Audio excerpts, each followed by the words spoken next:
I haven't seen anyone make a video on this topic, so here I am. For the past 8 years, the Plants vs. Zombies franchise has gone through multiple reboots, all of them bad. Just bad. I've complained about it before, but never in depth, and I wanted to cover it so more people become aware of what's happening. Nearly everyone I talk to doesn't even realize this is going on. So, here we go! How did we get here? To understand how this weird reboot obsession started, we have to go back to 2016. That year, Garden Warfare 2 and PvZ Heroes launched. EA expected Heroes to make millions, an unrealistic goal. When it didn't, EA took a hard look at the franchise and decided that PopCap wasn't trying hard enough to make it marketable. If you see my video where I spoke with a former PopCap employee, you might remember them saying that EA doesn't really understand PvZ. Most decisions pre-2017 were still made by PopCap, but as EA got greedier, they became more involved and bad decisions became more frequent. In 2017, Garden Warfare 2 support was cut off early in March. Behind the scenes, Garden Warfare 3 was in development, except it wouldn't stay Garden Warfare 3. EA felt that Garden Warfare 2's format was too different from other popular games like Overwatch and Fortnite, so they pushed for changes. This led to Battle for Neighborville, their first attempt at making PvZ more like other games to hopefully make more money. This is why BFN feels so different from Garden Warfare 2, and why it isn't called Garden Warfare 3. The decision to replace character variants with upgrades was meant to modernize the game. EA believed there were too many variants to balance while adding new ones. They also replaced sticker packs with Rux's item shop, thinking removing loot boxes in favor of a shop would be more profitable. That's how we got costumes instead. Meanwhile, PvZ 2 was already struggling with monetization. Initially, it wasn't designed as a mobile game, it was a full-fledged game on mobile. It respected players, delivering big updates with monetization, limited to premium plans, world unlocks for those who wanted it, and in-game currency. But that wasn't profitable enough. There are no addictive monetization tactics. I don't want this. So, loot box selling was introduced, followed by Arena. PvZ 2 is pushed into the generic mobile game mold just for money. According to the ex-PopCap employee, the final 3 worlds, Neon Mixtape Tour, Jurassic Marsh, and Modern Day were rushed to make room for these changes. If greed hadn't gotten in the way, maybe PvZ 2 would have gotten a proper conclusion. Heroes got it the worst. Since it wasn't meeting EA's expectations, the team was repeatedly downsized. Artists were laid off left and right, and PopCap even started outsourcing content instead of handling in-house, which was a first. By late 2017, PopCap Seattle faced layoffs, devastating Heroes' team and ending major content updates.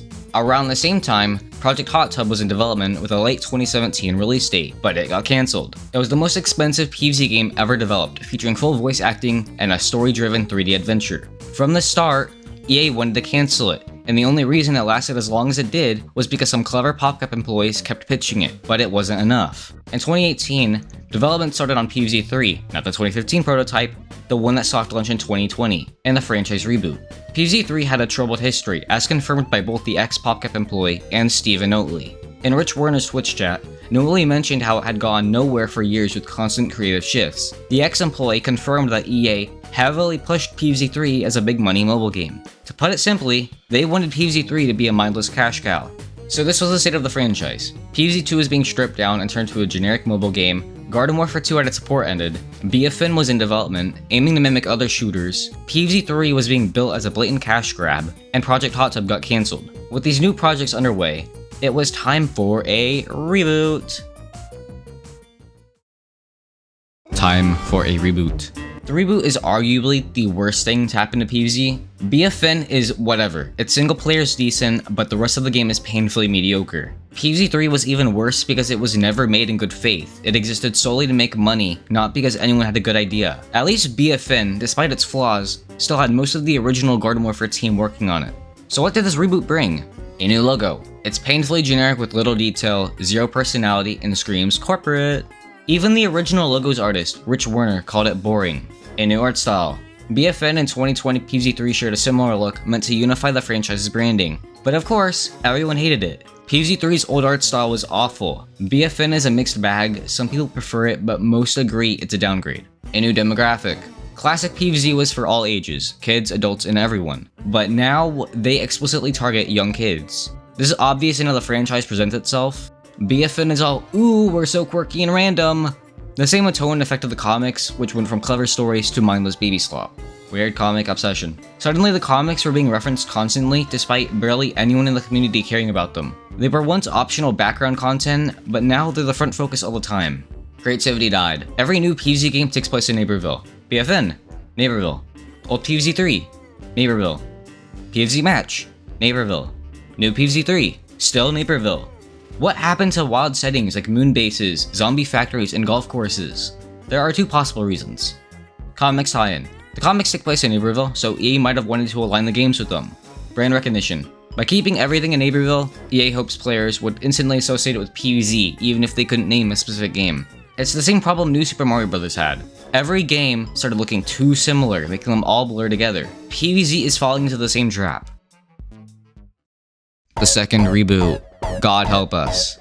After BFN and old PvZ 3 flopped, EA realized their reboot sucked. So did they go back to what people liked? No, they doubled down. Another reboot, another new art style, another logo. Same problems. Writing and tone still cater to babies, creativity remains non-existent, comics have even more focus for no reason. We're still far off from what PvZ actually is. 2024's PvZ 3 soft launch could mark the start of this new reboot. And guess what? It sucks again. The same issues, just repackaged. Despite PopCap claiming they learned from 2020 PvZ 3, all they did was change the game's presentation while keeping every core flaw. PopCap clearly doesn't understand PvZ anymore. Their obsession with comic material is bizarre. When they announced PvZ 3 shutdown, they used Captain Chestbeard in the image. Because yeah, everyone knows that iconic PvZ character. Oh wait, no they don't, because he's from a comic 5 people have read. This reboot appeals to no one. The established fanbase isn't following PopCap down this road. If they want PvZ to be successful again, they need to start over and go back, because this flanderized, soulless mess is not Plants vs. Zombies.